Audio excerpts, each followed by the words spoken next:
जनाब राजा खालिद साहब माहिर कानून हमें ज्वाइन कर चुके हैं। राजा खालिद साहब बहुत शुक्रिया। राजा साहब फरमाइएगा, आपसे भी मेरा सवाल मिलिट्री कोर्ट्स के हवाले से ये है कि मिलिट्री कोर्ट्स के क़याम के बगैर मुल्क में बदअमनी फैलाने वालों का खात्मा कैसे मुमकिन होगा, और साथ ही साथ ये बताइए कि रियासती हसास इदारों पर हमला आवर होने वाले और रियासती रिट को चैलेंज करने वाले क्या आम शहरी के टाइटल के अंडर ही रह के उनको एग्जेम्पशन दे दी जाए? देखिए, ये जो सुप्रीम कोर्ट ऑफ पाकिस्तान का फैसला है, बदकिस्मती से ये मुल्क के मफाद में नहीं है। ये दहशत गर्दों के लिए एक साई ऑफ रिलीफ है। दहशत गर्दों के लिए खुशी का पैगाम है, मसरत का पैगाम है। उन्होंने इस पे शादियाने बजाय खुशियां मनाई। अब ये मिलिट्री कोर्ट्स को पहली दफा पाकिस्तान में एस्टेब्लिश नहीं हो रहे हैं, या पहली दफा सिविलियन का ट्रायल मिलिट्री कोर्ट्स में नहीं होने जा रहा। 1952 का ये आर्मी एक्ट है, और 1953 में मिलिट्री कोर्ट्स ने सिविलियंस को ट्रायल किया।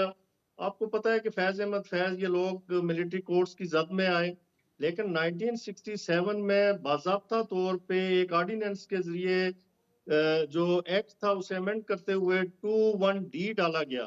अब ये जो डी डाला गया उसमें कहा गया कि अगर आर्मी की इंस्टॉलेशंस पे, आर्मी के आर्सनल्स पे, आर्मी की बिल्डिंग्स पे कोई हमलावर होगा, तो दो he is not subject to this act, वो सिविलियन है, तब भी he will be tried by the military courts. और इसके ए में भी लिखा गया, 21D का जो 1 है, सॉरी, उसमें लिखा गया कि जी अगर कोई सिड्यूस करता है आर्मी ऑफिसर्स को या आर्मी मैन को, कोई सिड्यूस करता है, सिडिशन का उस पर चार्ज लगता है, तब भी वो आर्मी एक्ट के अंडर ट्रायल होगा उसका। इस तरह से बहुत सारे लोगों का ट्रायल हुआ, मुशर्रफ के दौर में हुआ, उससे पहले जनरल जिया के दौर में हुआ, जिन्होंने मुल्क कहा फौजी अफसरों को बगावत पे उकसाया, हुकूमत की अतात ना करने पे उकसाया, अदम अतात के लिए कहा, और वफादारियां तब्दील करने के लिए कहा। और यही केस ब्रिगेडियर FB अली का था 1975 में। उसमें ये हुआ था कि ब्रिगेडियर FB अली पे चार्ज ये था कि जी आपने कुछ आर्मी ऑफिसर्स को उकसाया है कि वो बगावत पे आमादा हूं, या रियासत के साथ अपनी वफादारी तोड़ दें और गवर्नमेंट की अतात ना करें। तो सीडिशन का चार्ज था कि आपने सीड्यूस किया, तो वो हाई कोर्ट में चले गए कि मैं रिटायर हो गया हूँ, रिटायरमेंट के बाद मैं सिविलियन हूँ, therefore the section 21D does not attract to me, ये मुझ पे एप्लीकेबल नहीं है।